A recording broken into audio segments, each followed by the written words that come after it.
हरे कृष्णा। तो आप सबका स्वागत है आज के इस सत्र में।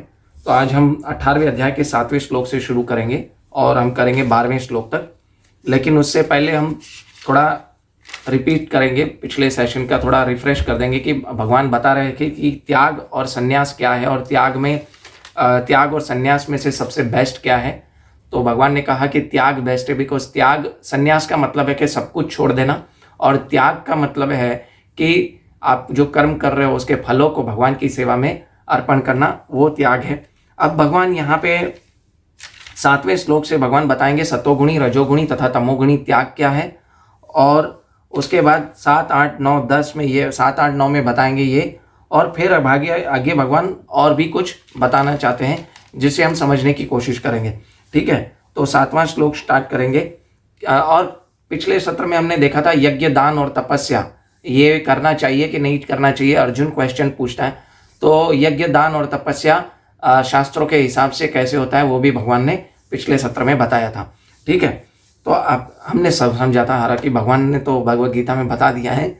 तो हमें एक्चुअली ऐसे ही भगवद गीता समझनी चाहिए कि हमें भगवान ने बताया था पिछले सत्र में।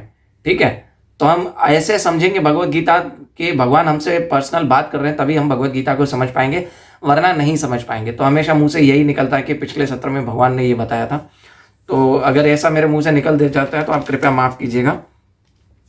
अभी भगवान यहाँ पे नियत कर्म की बात कर रहे हैं, और ऐसा त्याग, नियत कर्म वाला त्याग, सतोगुणी, रजोगुणी और तमोगुणी त्याग का भगवान फल बताएंगे क्या होता है। ठीक है, तो 18वां अध्याय 7वां श्लोक, नियतस्य तु संन्यासः कर्मणो नोपपद्यते मोहातस्य परित्यागस्तामस तामस परिकीर्तितः। यानी भगवान कह रहे हैं कि निर्दिष्ट कर्तव्यों को कभी त्याग नहीं कर देना चाहिए।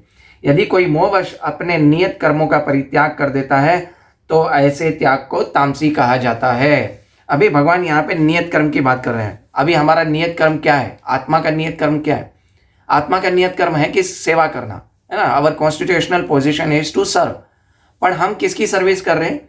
हम मिनिस्टर की सर्विस कर रहे हैं, अपने ऑनर की सर्विस कर रहे हैं, हम बच्चों की सर्विस कर रहे हैं, बीवी की सर्विस कर रहे हैं, माता पिता की सर्विस कर रहे हैं। ठीक है, बट हमारी actual constitutional position serve to lord, service to Krishna है। अभी इस भगवान ने यहाँ इसमें तामसी कर्तव्य क्यों कहा है? ये तामसी त्याग क्यों कहा है? ऐसे कोई मोहवश अपने नियत कर्मों को परित्याग करता है तो ऐसा त्याग तामसी क्यों है? भगवान ने इस तामसी त्याग को शरीर के लेवल पर बताया, आत्मा के स्तर पे नहीं बताया। जैसे कि श्रील प्रभुपाद इस परपट में लिखते हैं कि जैसे कोई सन्यासी जो है, मायावादी जो सन्यासी, मतलब सन्यासी को जो शरीर के लेवल पे जी रहा है, उसको वो ये शास्त्र पढ़ के ये निष्कर्ष निकालता है कि उसको भोजन बनाना अलाउ नहीं है ना, वो खाना नहीं बना सकता है। परंतु और वो क्या है, मायावादी सन्यासी क्या कमंडल लेके हर जगह पे मधुकरी करने जाते हैं, भिक्षा मांगने जाते हैं। परंतु आप इस्कॉन के सन्यासी देखेंगे और जो गुरु परंपरा से आते हैं, वैसे सन्यासी अगर आप देखेंगे तो क्या कर रहे हैं कि भगवान के लिए भोजन भी बनाते हैं, वो भगवान को भोग अर्पण करते हैं और खुद फिर उसे ग्रहण करते हैं, प्रसाद पाते हैं। तो इससे हमें समझ में आता है कि नियत कर्म एक्चुअली हमारा क्या है। नियत कर्म वो नहीं है कि भोजन भगवान के लिए सन्यासी नहीं बनाएगा, वो भोजन नहीं है। वो भोजन न बनाने से ऐसा सन्यासी अटैच्ड है ना। नियत भोजन बनाना माया नहीं है, लेकिन भोजन भगवान के लिए बनाया जाए। जैसे हमने पिछले सत्र में समझा था कि संसार को सन्यासी लोग त्याग देते हैं। संसार में माया नहीं है, संसार गंदा नहीं है, हम संसार का कैसे यूज कर रहे हैं वो एक्चुअली हमें समझना चाहिए। भगवान एक्चुअली इस अध्याय में यही बात कर रहे हैं क्या, कि संसार को कैसे यूज किया जाए। जैसे ये त्याग है, तामसी त्याग कहलाता है। जो सन्यासी का एग्जाम्पल दे रहे हैं श्रील प्रभुपाद, हम इसको पढ़ेंगे। जो कार्य भौतिक तुष्टि के लिए किया जाता है उसे अवश्य त्याग देना ही चाहिए, लेकिन जिन कार्य को आध्यात्मिक उन्नति हो, यानी भगवान के लिए भोजन बनाना, भगवान को भोग अर्पित करना, फिर प्रसाद ग्रहण, इसकी संस्तुति की जाती है ना। इसे समझ गए? कुछ सन्यासी है ना, भोजन न बनाने से अटैच है कि शास्त्रों में लिखा है भोजन नहीं बनाना चाहिए, लेकिन उससे अगर आपकी आध्यात्मिक उन्नति होती है भोजन बना के भगवान को अर्पण करके और उसे ग्रहण करने का, क्योंकि हम भगवान कृष्ण को ऐसे समझ नहीं सकते। भगवान कृष्ण को जीवा से समझ सकते हैं ना। अतः श्री कृष्ण नामादि न भवेत् गृहम इंद्रिया सेवान मुखे ही जीवादो, है ना। फिर है ना। ऐसे सेवान्मुखे ही जीवा दो, यानी भगवान को जीवा की सेवा से दो प्रकार की सेवाएं जिससे हम भगवान को समझ सकते हैं। एक है भगवान का प्रचार करना, भगवान के नाम का जप करना, और दूसरा है कि भगवान का अर्पण किया हुआ प्रसाद भोग उसे प्रसाद के रूप में ग्रहण करना। तो भगवान को इसी प्रकार हम समझ सकते हैं, इसीलिए उसकी शास्त्रों में कहा गया है कि भगवान को भोग अर्पण करके खाया जा सकता है। लेकिन सन्यासी लोग जो है, जो तथाकथित मायावादी सन्यासी है, वो इसे समझ नहीं पाते। फिर इसमें क्या बताने कहा जाता है कि सन्यासी को अपने लिए भोजन नहीं बनाना चाहिए, लेकिन अपने लिए भोजन पकाना भले ही वर्जित हो, परमेश्वर के लिए भोजन पकाना वर्जित नहीं है। यहाँ पे श्रील प्रभुपाद एक एग्जाम्पल दे रहे हैं, ठीक है। इसी प्रकार अपने शिष्य को कृष्ण भावनामृत प्रगति करने का सहायक बनने के लिए एक सन्यासी विवाह यज्ञ संपन्न कर सकता है। देखिए यहाँ पे भी विवाह यज्ञ की बात हुई, क्योंकि एक अपने शिष्य को एक सन्यासी बोल सकता है कि तुम विवाह करो और गृहस्थ आश्रम में एंटर करो, ताकि तुम दैट माइट हेल्प यू, क्योंकि एक गुरु जानता है that might help you to grow in Krishna consciousness. तो हमें पता नहीं हमारे लिए क्या अच्छा है। अगर हम भगवत गीता के उद्देश्यों को एक प्रामाणिक गुरु से समझेंगे तभी हमें हमारे भगवत गीता समझ में आएगी, हमारे जीवन का उद्देश्य हमें समझ में जाएगा। इसीलिए श्री कृष्ण भगवान बोलते हैं क्या, तद्विधि प्रणिपातेन परिप्रश्नेन सेवया उपदेशन्ति ते ज्ञानम ज्ञानिनाम तत्वदर्शिनम। यानी हमें ऐसे प्रामाणिक गुरु के पास जाके भगवत गीता के उद्देश्यों को समझना है, ना कि हम अपने हिसाब से भगवत गीता पढ़ेंगे तो हम बहुत ही ज़्यादा गलत कंक्लूजन पे आएंगे। तो हमें भगवत गीता अगर समझनी है तो प्रामाणिक गुरु के जाके समझनी चाहिए। अभी आगे भगवान क्या राजसिक ताम बताएंगे, राजसिक त्याग बताएंगे। राजसिक त्याग क्या है कि जो व्यक्ति नियत कर्मों को कष्टप्रद समझकर शारीरिक क्लेश से भय से त्याग देता है, उसके लिए कहा जाता है कि वह त्याग रजोगुणी किया गया है। ऐसा करने में से त्याग कभी भी उच्च फल की प्राप्ति नहीं होती है। रजोगुणी त्याग, है ना। रजोगुणी त्याग क्या बताएं कि शारीरिक कष्ट प्राप्त जिससे मिलता है, जैसे कोई सेवा कर रहे हैं, है ना। जैसे रात को 12-1 बजे तक किसी लेक्चर में थे, कीर्तन में थे, सेवा कर रहे हैं, अभी सुबह 4 बजे उठा नहीं जाएगा। हम बोलते हैं बी प्रैक्टिकल यार, सुबह 4 बजे उठा नहीं जाएगा मंगला आरती के लिए, तो छोड़ दे, मैं तो नहीं उठता हूँ। तो बहुत सारे लोग बोलेंगे आपको यार इट्स बी प्रैक्टिकल यार, लेकिन बी प्रैक्टिकल आपको डुबा देगा, क्योंकि आप सोचोगे कि मैं सुबह जल्दी उठूंगा, मेरे सर में दर्द होगा, नींद आएगी, तो ये शरीर को कष्टप्रद होगा। तो ये बी प्रैक्टिकल आपको एक्चुअली नर्क में डुबोने का है। बी प्रैक्टिकल ये जो है ये सिनोनिम्स है, ये सिनोनिम्स त्याग का सिनोनिम्स है, लेकिन त्याग नहीं है। ये त्याग रजोगुणी त्याग है ना। जैसे हम कोई व्यक्ति सारा धन भगवान की सेवा में लगाए और बोले है मैं सारा धन भगवान की सेवा में लगा दूंगा तो मेरा क्या होगा।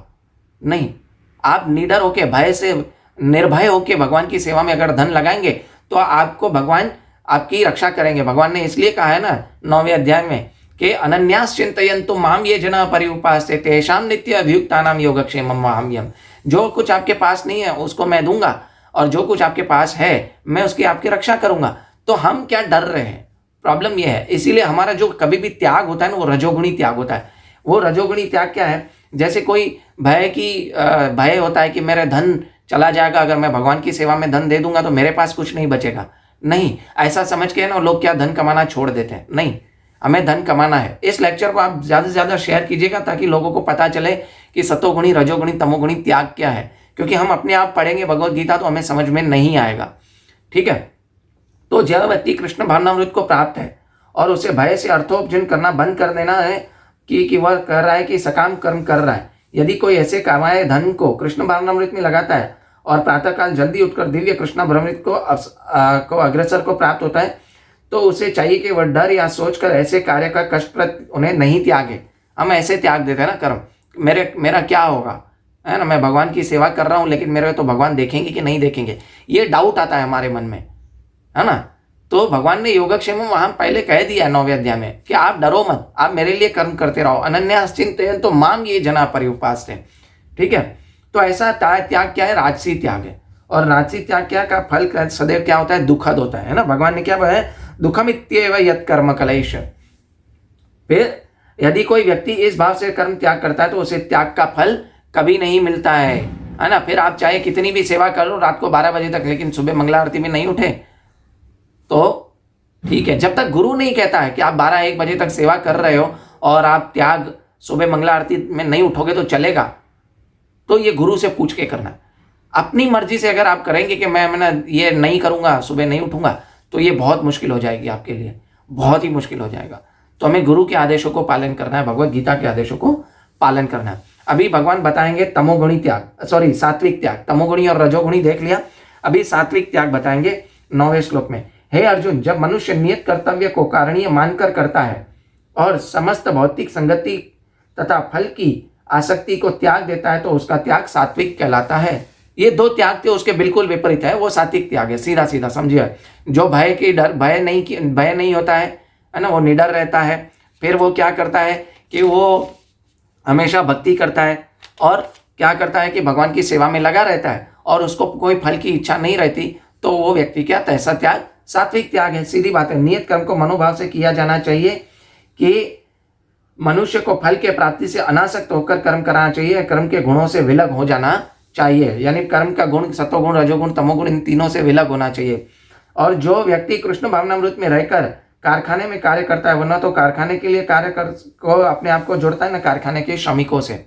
यहाँ पे भगवान बात कर रहे हैं, ये श्रील प्रभुपाद एक्चुअली बात कर रहे हैं, जो बुक्स प्रिंटिंग करते थे ना, कारखाने में काम करते थे, प्रिंटिंग प्रेस में, उनकी बात कर रहे हैं कि जो भगवान के लिए कार्य करते थे, है ना, तो भगवान की भगवत गीता प्रिंटिंग प्रेस में जो कार्य करते थे उनके लिए स्पेशली ये बताया है, ये एग्जाम्पल। लेकिन हम समझेंगे कि जो भी व्यक्ति भगवान श्री कृष्ण के लिए कार्य कर रहा है तो उससे कोई एक्सपेक्टेशंस नहीं होती और ना ही वो किसी से अटैच होता है, ना अपने कलीग से अटैच होता है और ना ही किसी और चीज से अटैच होता है। वो सिर्फ और सिर्फ भगवान श्री कृष्ण की सेवा के लिए अटैच होता है।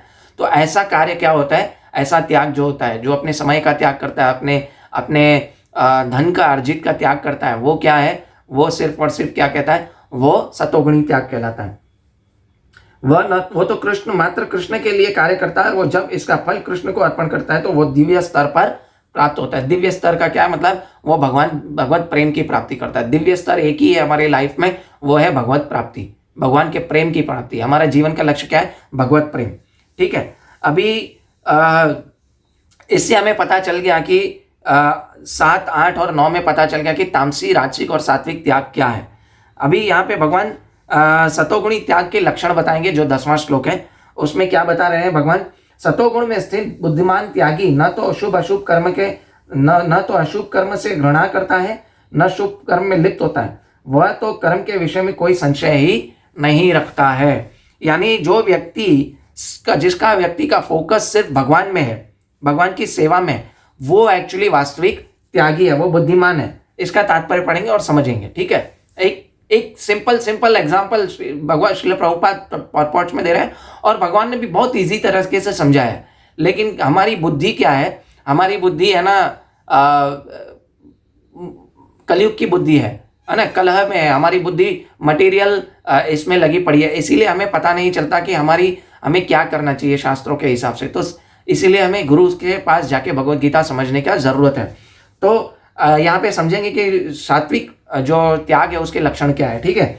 कृष्ण भावना भावित व्यक्ति या सतोगुणी व्यक्ति न तो किसी व्यक्ति से घृणा करता है, न अपने शरीर को कष्ट देने वाली किसी बात से।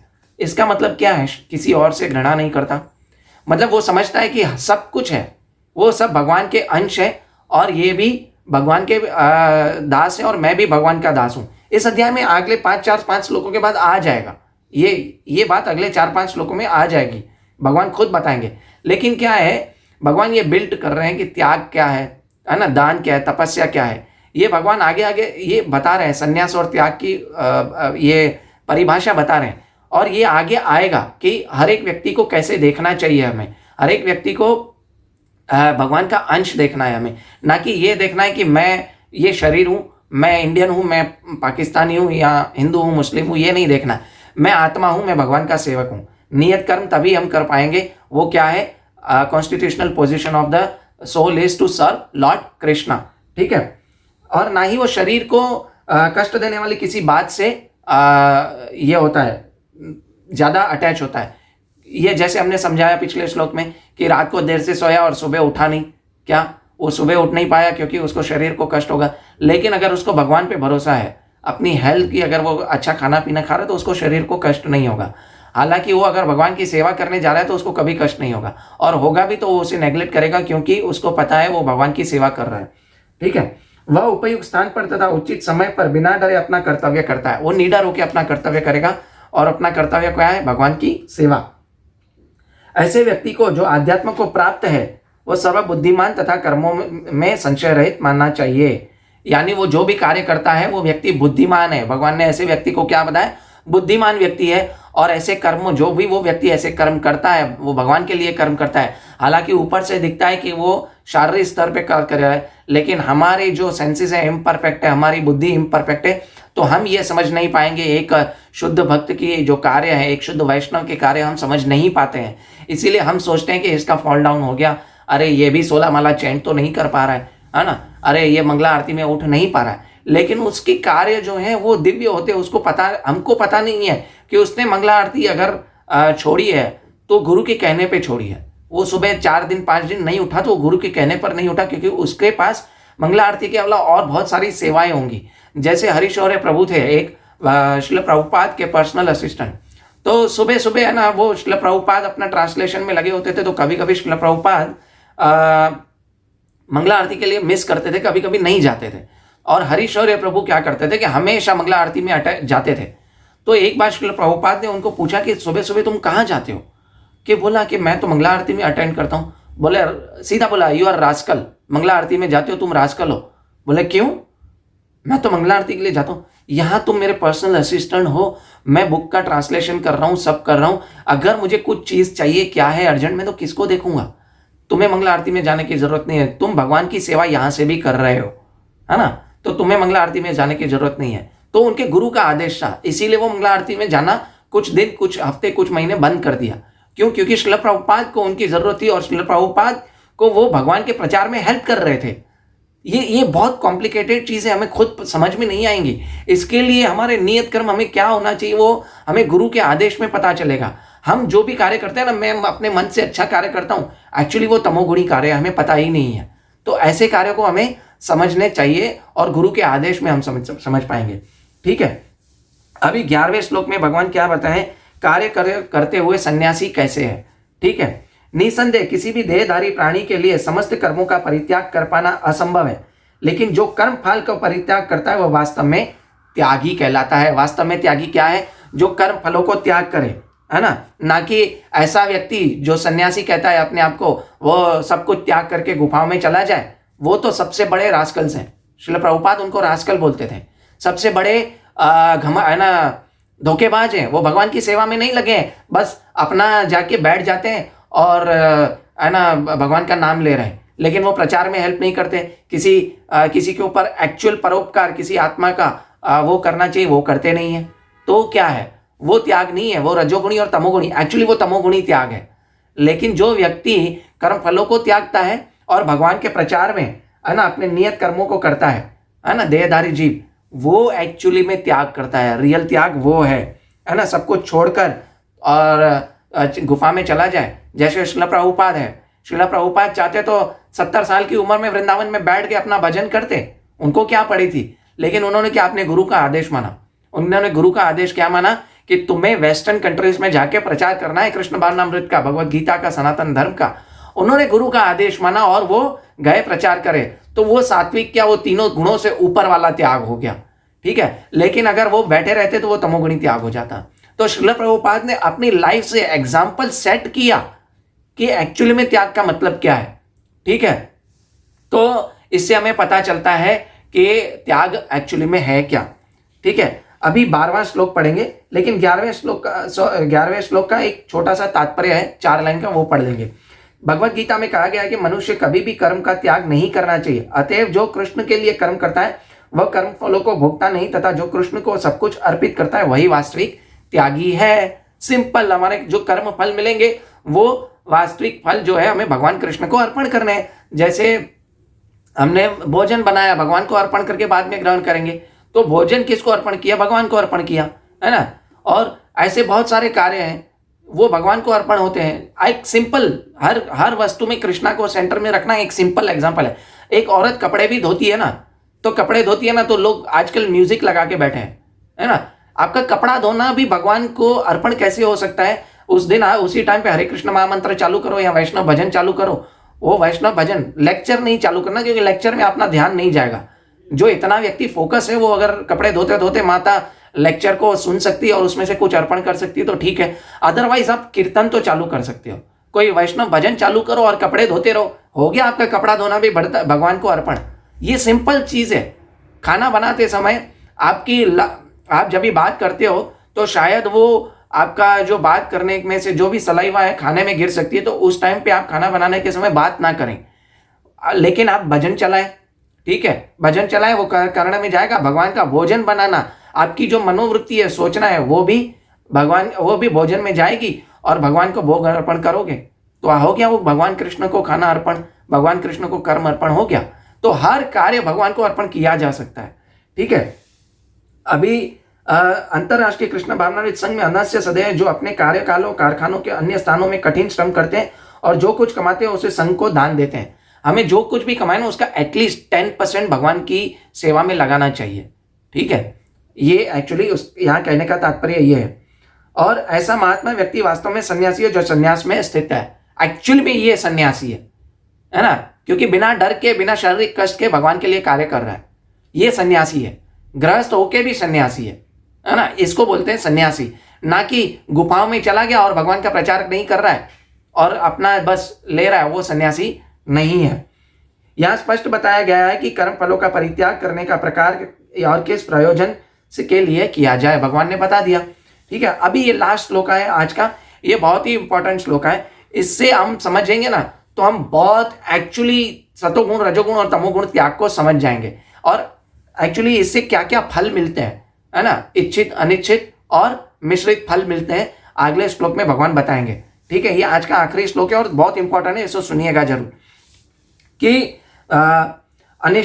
अनिष्टमिष्टम मिश्रम च त्रिविधम कर्मणा फलम भगवत्यागीनाम प्रयत्य न सुन्यासिनां कश्चित।